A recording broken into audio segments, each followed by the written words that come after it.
ಕರವೇ ನಾರಾಯಣಗೌಡ ಅವರು ಇವತ್ತು ಜೈಲಿನಿಂದ ಬಿಡುಗಡೆ ಆಗ್ತಾರೆ. ಬಿಡುಗಡೆ ಆಗಿದ್ದ ಮರುಕ್ಷಣವೇ ಪೊಲೀಸರು ಅವರನ್ನ ವಶಕ್ಕೆ ಪಡೆದುಕೊಳ್ತಾರೆ. ಈಗ ಆಸ್ಪತ್ರೆಯಲ್ಲಿ ಚಿಕಿತ್ಸೆ ನಡೀತಾ ಇದೆ. ಅವರ ವಿರುದ್ಧ ಹಳೆ ಕೇಸನ್ನ ಕೆದಕಿದ್ಯಾ ಸರ್ಕಾರ? ನಾರಾಯಣಗೌಡರ ವಿರುದ್ಧ ಹಳೆ ಕೇಸನ್ನ ಕೆದಕ್ತಾ ಸರ್ಕಾರ? ಅವರ ವಿರುದ್ಧ ಹಳೆ ಕೇಸ್ಗಳೇನಿತ್ತು ಅದೆಲ್ಲವನ್ನು ಕೂಡ ಕೆದಕೋ ಮೂಲಕ ಸರ್ಕಾರದಲ್ಲಿ ಇಬ್ಬಾಗ ಆಗ್ತಾ ಇದೆಯಾ? ಸಿದ್ದರಾಮಯ್ಯ ವರ್ಸಸ್ ಡಿ.ಕೆ. ಶಿವಕುಮಾರ್ ಅವರ ಗುದ್ದಾಟದಲ್ಲಿ ನಾರಾಯಣಗೌಡರು ಲಾಕ್ ಆಗ್ತಿದ್ದಾರ? ನಾರಾಯಣಗೌಡ ಏನಾದರೂ ಹೊರಗಡೆ ಬಂದಿದ್ದೆ ಆದ್ರೆ ಸರ್ಕಾರಕ್ಕೆ ತಲೆನೋವು ಎದುರಾಗುತ್ತಾ? ಕರವೇ ಹೋರಾಟಕ್ಕೆ ರಾಜಕೀಯ ತಿರುವು ಸಿಗ್ತಾ ಇದೆಯಾ ಅನ್ನುವ ಪ್ರಶ್ನೆ ಉದ್ಭವ ಆಗ್ತಾ ಇದೆ. ಸರ್ಕಾರದ ವಿಚಾರದಲ್ಲಿ ಪ್ರತಿಷ್ಠೆಗೆ ನಾರಾಯಣಗೌಡ ಅವರನ್ನ ಟಾರ್ಗೆಟ್ ಮಾಡಲಾಗಿದ್ಯಾ? ನೋಡಿ, ನಾರಾಯಣಗೌಡರನ್ನ ಕುಮಾರಸ್ವಾಮಿ ಲೇಔಟ್ ಪೊಲೀಸರು ವಶಕ್ಕೆ ಪಡೆದುಕೊಂಡು ಮಾರ್ತಾಸ್ ಆಸ್ಪತ್ರೆಗೆ ಕರೆದುಕೊಂಡು ಬರ್ತಾರೆ ಆರೋಗ್ಯ ತಪಾಸಣೆಗಾಗಿ. ಕನ್ನಡ ಹೋರಾಟಗಾರರು ಟಾರ್ಗೆಟ್ ಮಾಡ್ತಿದ್ದಾರಾ? ಕನ್ನಡ ಹೋರಾಟಗಾರರು ಟಾರ್ಗೆಟ್ ಆಗ್ತಿದ್ದಾರಾ? ನಾರಾಯಣಗೌಡರ ಹಳೆ ಕೇಸ್ಗಳು ಓಪನ್ ಮಾಡ್ತಾ ಇದೆಯಾ ಸರ್ಕಾರ? ನೋಡಿ, ನಾರಾಯಣಗೌಡ ಅವರ ವಿಚಾರದಲ್ಲಿ ಸರ್ಕಾರದಲ್ಲಿ ಎರಡೆರಡು ಬಣಗಳಾಗಿದೆ. ಒಂದು ಕಡೆ ಸಿದ್ದರಾಮಯ್ಯ, ಮತ್ತೊಂದು ಕಡೆ ಡಿ.ಕೆ. ಶಿವಕುಮಾರ್ ಅವರು. ಇಲ್ಲಿ ಪ್ರತಿಷ್ಠೆಗೆ ಅವರು ಬಲಿಯಾಗ್ತಾ ಇದ್ದಾರಾ ಅನ್ನುವ ಪ್ರಶ್ನೆ. ಕಾನೂನಿದೆ, ಕಾನೂನಿಗೆ ನಾವೇನು ಕಾನೂನಿನ ವಿಚಾರವಾಗಿ ಮಾತಾಡ್ತಾ ಇಲ್ಲ. ಅವರನ್ನ ಇಷ್ಟು ದಿನ ಬಂಧನ ಮಾಡದೆ ಈಗ ಹಳೆ ಕೇಸ್ಗಳನ್ನ ರೀಓಪನ್ ಮಾಡಿ ಅವರನ್ನ ಅರೆಸ್ಟ್ ಮಾಡಿರೋದು ಎಷ್ಟರ ಮಟ್ಟಿಗೆ ಸರಿ ಅಂತೇಳಿ ಪ್ರಶ್ನೆ ಮಾಡ್ತಿದ್ದಾರೆ ಕನ್ನಡ ಪರ ಹೋರಾಟಗಾರರು.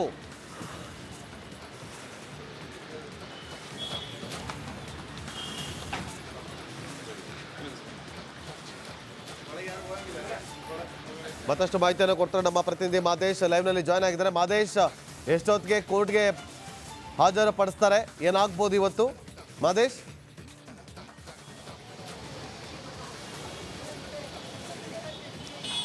ನಾಗೇಂದ್ರ ಬಾಬು, ಈಗಾಗಲೇ ನಾರಾಯಣಗೌಡರನ್ನ ಈಗಾಗಲೇ ಸೆಂಟ್ ಮಾರ್ಥಾಸ್ ಹಾಸ್ಪಿಟಲ್ನಲ್ಲಿ ಮೆಡಿಕಲ್ ಟೆಸ್ಟನ್ನು ಕೂಡ ಮಾಡಿಸುವಂಥ ಕೆಲಸವನ್ನು ಈಗಾಗಲೇ ಕುಮಾರಸ್ವಾಮಿ ಲೇಔಟ್ ಪೊಲೀಸರು ಮಾಡಿದ್ದಾರೆ. ಹಿಂದೆ ಹಲವಾರು ಹೋರಾಟಗಳನ್ನು ಕೂಡ, ಅಂದರೆ ದಶಕಗಳ ಕಾಲದಿಂದಲೂ ಕೂಡ ನಾರಾಯಣಗೌಡರು ಕನ್ನಡ ಪರವಾಗಿ ಹೋರಾಟ ಮಾಡ್ಕೊಂಡು ಬಂದಿದ್ದಾರೆ. ಈ ಹಿಂದೆ ಒಂದಷ್ಟು ಕೇಸ್ಗಳು ಕೂಡ ಅವರ ಮೇಲೆ ಸಾಕಷ್ಟು ಠಾಣೆಗಳಲ್ಲೂ ಕೂಡ ದಾಖಲಾಗಿತ್ತು. ಅದರಲ್ಲಿ ಈ ಒಂದು KS ಲೇಔಟ್ನ ಪೊಲೀಸ್ ಠಾಣಾ ವ್ಯಾಪ್ತಿಯಲ್ಲಿ 2017ರಲ್ಲಿ ಇದೇ ರೀತಿಯಾಗಿ ಕನ್ನಡ ಪರ ಹೋರಾಟವನ್ನು ಮಾಡಲಾಗಿತ್ತು. ಅವತ್ತು ಈ ರೀತಿಯಾಗಿ, ಅಂದರೆ ಕನ್ನಡ ನಾಮಫಲಕದ ವಿಚಾರವಾಗಿ ಹಿಂದಿ ನಾಮಫಲಕಗಳ ಮೇಲೆ ಮಸಿ ಬರೆದಿರುವ ವಿಚಾರಕ್ಕೆ ಸಂಬಂಧಪಟ್ಟಂತೆ ಅವರ ವಿರುದ್ಧ KS ಲೇಔಟ್ನಲ್ಲಿ ಈಗಾಗಲೇ ಪ್ರಕರಣ ದಾಖಲಾಗಿತ್ತು. ಅದಕ್ಕೆ ಸಂಬಂಧಪಟ್ಟಂತೆ ಕೋರ್ಟ್ ಕೂಡ ಸಾಕಷ್ಟು ಬಾರಿ ವಾರ್ನಿಂಗ್ ಅನ್ನು ಮಾಡಿತ್ತು. NBW ವಾರೆಂಟನ್ನು ಕೂಡ ಇಶ್ಯೂ ಮಾಡುವಂಥ ಕೆಲಸವನ್ನು ಮಾಡಲಾಗಿತ್ತು. ಕಾರಣ ಏನಂತಂದರೆ, ಆ ಕೇಸ್ಗೆ ಸಂಬಂಧಪಟ್ಟಂತೆ ನಾರಾಯಣಗೌಡರು ಮತ್ತು ಆತನ ಸಹಚರರು ಬಂದು, ಅಂದರೆ ಅವತ್ತು ಏನು ಹೋರಾಟ ಮಾಡಿದ್ರು ಅವರೆಲ್ಲರೂ ಕೂಡ ಕೋರ್ಟ್ಗೆ ಹಾಜರಾಗಿರಲಿಲ್ಲ ಅನ್ನುವಂಥ ವಿಚಾರಕ್ಕೆ ಸಂಬಂಧಪಟ್ಟಂತೆ ಕೋರ್ಟ್ ಕೂಡ ಅವರಿಗೆ NBW ವಾರೆಂಟನ್ನು ಇಶ್ಯೂ ಮಾಡುವಂಥ ಕೆಲಸವನ್ನು ಮಾಡಲಾಗಿತ್ತು.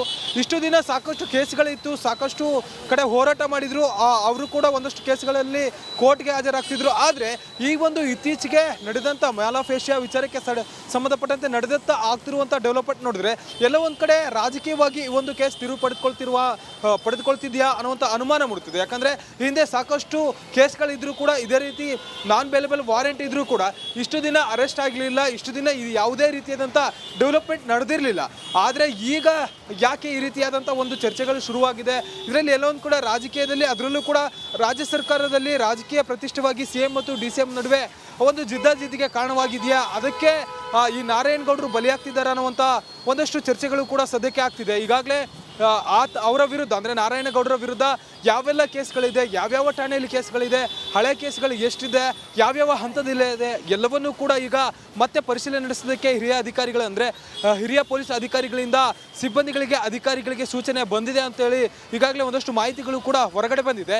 ಮೊನ್ನೆ, ಅಂದರೆ ಈಗಾಗಲೇ ಮಾಲ್ ಆಫ್ ಏಷ್ಯಾ ಕೇಸ್ನಲ್ಲಿ ಒಳಗಡೆ ಏನು ಹೋಗಿದ್ರು ಆ ಒಂದು ವಿಚಾರದಲ್ಲಿ ಅವತ್ತು, ಅಂದರೆ ಸ್ಯಾಟರ್ಡೆ ಅವ್ರೇನು ರಿಲೀಸ್ ಆಗ್ತದೆ ಅನ್ನೋ ಒಂದು ಸಂದರ್ಭದಲ್ಲಿ 2 ಕೇಸ್ಗಳು ಆಟೋಮೆಟಿಕ್ಲಿ ರಿಓಪನ್ ಆಗುತ್ತೆ. ಒಂದು ಹೈಗ್ರೌಂಡ್ಸ್ ಮತ್ತು KS ಲೇಔಟ್ನ ಕೇಸ್ಗೆ ಸಂಬಂಧಪಟ್ಟಂತೆ ಅವರು ಮತ್ತೆ ಅರೆಸ್ಟ್ ಮಾಡ್ತಾರೆ ಅನ್ನೋಂಥ ವಿಚಾರ ಇದಾಗಿತ್ತು.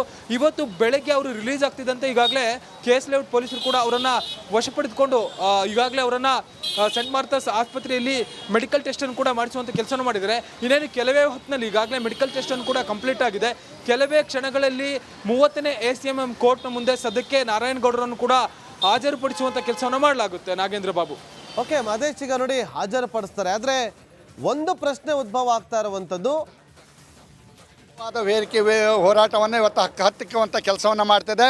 ನಮ್ಮ ನಾರಾಯಣಗೌಡರು ಯಾವುದೇ ಕಾರಣಕ್ಕೂ ಇಂಥ 100 ಕೇಸುಗಳನ್ನು ಹಾಕಿ ಕರ್ನಾಟಕದಲ್ಲಿ ಏನಾದರೂ ನಮ್ಮನ್ನು ದಮನ ಮಾಡ್ತೇವೆ ಅನ್ನೋಂಥ ವಿಚಾರ ಇದ್ದರೆ ಅದು ಶತ ಸುಳ್ಳು. ಯಾಕಂದರೆ ಕರ್ನಾಟಕಕ್ಕಾಗಿ ಇರುವಂಥ ಏಕೈಕ ವ್ಯಕ್ತಿ ಯಾರು ಅದಾರ ಅಂದ್ರೆ ಅದು ಕರ್ನಾಟಕ ರಕ್ಷಣಾ ವೇದಿಕೆ ಸಮರಸಿಂಹ ಟಿ ಎ ನಾರಾಯಣಗೌಡರು. ಇಂಥ ಹೆದರಿಕೆಗೆ, ಇಂಥ ಬೆದರಿಕೆಗೆ, ಇಂಥ ಕೇಸ್ಗಳಿಗೆ, ಇಂಥ ಜೈಲು ವಾಸಗಳಿಗೆ, ಇಂಥ ಬೂಟಿ ಏಟಿಗೆ, ಲಾಠಿ ಏಟಿಗೆ ಯಾವುದೇ ಕಾರಣಕ್ಕೂ ಕರ್ನಾಟಕ ರಕ್ಷಣಾ ವೇದಿಕೆ ಇರೋದಿಲ್ಲ. ಕನ್ನಡವನ್ನು ಉಳಿಸುತ್ತವೆ, ಕನ್ನಡವನ್ನು ಬೆಳೆಸುತ್ತೇವೆ. ಸರ್, ಹಳೆ ಕೇಸನ್ನು ತೆಗೆದು ಹಾಗಾದರೆ ಕರ್ನಾಟಕದಲ್ಲಿ ಒಂದು ಕಡೆ ಹೇಳ್ತಾರೆ ಕನ್ನಡಿಗರು ಸಾರ್ವಭೌಮರು, ಸಿದ್ದರಾಮಯ್ಯನವರು ಕೂಡ ಹೇಳಿದರು ನಾನು ಕನ್ನಡದ ಪರ ಅಂತ ಹೇಳಿದ್ರು. ಈಗ ಎಲ್ಲೋ ಒಂದು ಕಡೆ ಕರವೇ ಕಾರ್ಯಕರ್ತರನ್ನ ಈ ಒಂದು ಪ್ರಕರಣದಲ್ಲಿ ಸಿಲುಕಿಸುವಂಥ ಕೆಲಸ ಆಗ್ತಿದೆ ಅಂತ ಕಂಡು ಬರ್ತಿದೆಯಾ ತಮಗಾದ್ರೆ? ಏನಾಗಿದೆ ಅಂತಂದರೆ ಈ ಸರ್ಕಾರಕ್ಕೆ ಕನ್ನಡಿಗರನ್ನು ಹೆದರಿಸುವಂಥ ಮಾತ್ರ ನೈತಿಕತೆ ಇದ್ದವರು. ಕನ್ನಡದ ಬಗ್ಗೆ ಕಾಳಜಿ ಇಲ್ಲ. ಸಿದ್ದರಾಮಯ್ಯರು ತಮಗೆ ಓಟ್ ಬೇಕಾದಾಗ ಕನ್ನಡದ ಬಗ್ಗೆ ಮಾತಾಡ್ತಾರೆ ಹೊರತು ಅವರ ಅಧಿಕಾರ ಬಂದಾಗ ಕನ್ನಡಿಗರನ್ನು ತುಳಿಯುವಂಥ ಕೆಲಸವನ್ನು ಇವತ್ತಿನ ದಿವಸ ಈ ನಾಡಿನ ಮುಖ್ಯಮಂತ್ರಿಗಳು ಮಾಡ್ತಾ ಇದ್ದಾರೆ. ಸರ್, ಈಗ ನಾರಾಯಣಗೌಡರನ್ನ ಇವತ್ತು ಮತ್ತೆ ವಶಕ್ಕೆ ಪಡೆದಿದ್ದಾರೆ. ವಶಕ್ಕೆ ಪಡೆದ ಸಂದರ್ಭದಲ್ಲಿ ತಾವೆಲ್ಲರೂ ಕೂಡ ಕಾರ್ಯಕರ್ತರು ಅವ್ರ ಜೊತೆ ಜೈಲಲ್ಲಿ ಕನ್ನಡಕ್ಕೋಸ್ಕರ ವಾಸ ಮಾಡಿ ಬಂದಿರೋದು, ಜೈಲು ಸೆರೆವಾಸ ಅನುಭವಿಸಿ ಬಂದಿದ್ರಿ. ಏನು ಹೇಳಿದರು ನಾಯಕರು, ಏನು ಹೇಳಿದ್ದಾರೆ ಸರ್? ನಮ್ಮ ನಾಯಕರು ಇವತ್ತಿನ ದಿವಸ ಹಳೆಯ ಕೇಸನ್ನು ತೆಗೆದು ಉದ್ದೇಶಪೂರ್ವಕವಾಗಿ ಸರ್ಕಾರ ನಮ್ಮ ನಾಯಕರನ್ನು ಹತ್ತಿಕ್ಕಿದೆ. ನಾವು ಕನ್ನಡದಲ್ಲಿ ಇರುವಂಥ ಎಲ್ಲರನ್ನೂ ನಾಯಕರ ಹತ್ತಿಕ್ಕಿರುವಂಥ ಕೆಲಸ ಆಗುತ್ತದೆ. ಒಂದೇ ಒಂದು ಕಾರಣಕ್ಕೆ ಇವತ್ತಿನ ದಿವಸ ಅದೇನು ಕನ್ನಡ